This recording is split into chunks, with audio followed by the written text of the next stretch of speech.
Morning, all. All right, so on the normal set, which doesn't look the way it used to on this side, and pretty soon it won't look the same on this wall either.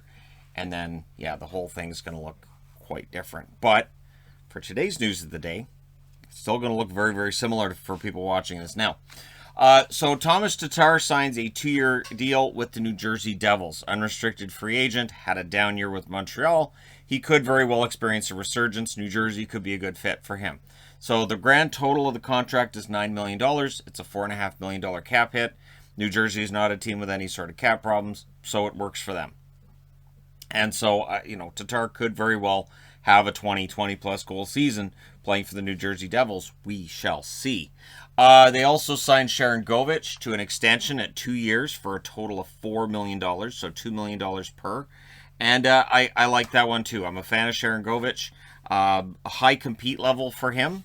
And he's a pretty smart player who I think also has more offense there than we've seen so far. I really think he could have a breakthrough year this year with a New Jersey team that looks like they're not messing around. They already had the goaltending. Now they've gone out and improved their defense by picking up Hamilton, and they picked themselves up a 20-goal scorer in Tatar. New Jersey should be better this season. The Metro could very well be stacked. Arbitration cases are on the way. They start on August 11th. They will run through the 26th. This was revealed by the NHLPA this morning.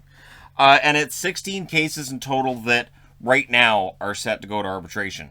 Teams can still sit down. Players can still sit down. They can work out an agreement to avoid the arbitration process whereby they sit in front of an arbitrator and the player argues why the team's being cheap and the team tries to argue why the player's being greedy. And it just, I'm oversimplifying it, but it can get ugly. It can turn into, we don't think the player is worth the amount of money they're asking for because of these weaknesses in their game. The player can argue, I think I'm worth it, and the team is making a mistake because, and it can get kind of ugly. So three of the 19 that are listed currently have already been avoided, where they were already signed off on contracts over the last 24 hours. So don't be surprised when you see very, very few cases go to arbitration. If you're a Jets fan, Pionk is one of the first ones up. I would imagine Winnipeg sits down and hammers out a deal.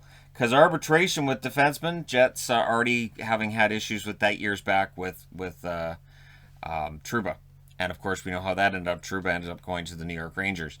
And a lot of what happened there, it felt like started with the arbitration process and just the difficulty they had with coming to an agreement with him on a contract. So we'll see how things turn out. I also want to throw a comment out there. I did, on the Twitter sphere, retweet out Rick Westhead's interview on the Steve Dangle podcast. And I do recommend that people listen to that because, again, what's going on with the Blackhawks, I know there are people who may not know. I know there are people who maybe don't know all of it and all of that. And Westhead has been doing excellent reporting on this for months. And he had it before anybody else touched it. He had it before anybody else talked about how big this could be. And I think the entire thing with the Blackhawks that makes it troubling is this could affect more than just Chicago. And I don't mean just the players and coaches and everybody involved in this. There are other instances in the hockey world that we've heard rumors and speculation about over the years that this could blow up, where people may circle back on previous stories and say, there should have been more attention paid to this. So, again, I do recommend check it out. And yeah, good reporting by Rick Westhead, and Steve made a fantastic decision to bring him onto the show. Now, the Dallas Stars have started extension talks with John Klingberg. I am a big fan of John Klingberg as a defenseman, and I know there are people who aren't. And so I know there's a disconnect between those who like Klingberg and those who don't.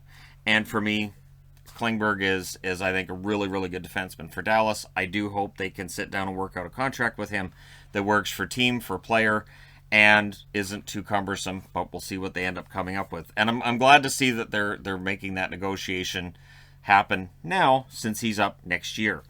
I've always been curious as to how, when a GM says, well, we're not going to work on a contract now, we'll work on it when the season's over. I've always wondered on that thought process because you are running the risk of losing the player. We have seen a lot of players go to UFA this year that throughout the year the GM would say, we'll talk about it later. We're not worried about that. We'll talk about it later. And now those players are gone. So be interesting to see what the thought process is, if it's a we think we'll get the deal done, or if it's a if he leaves we can replace him kind of idea.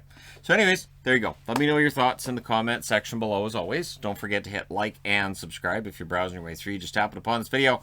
Thank you guys so much for watching, for all your support. I will talk to you again soon.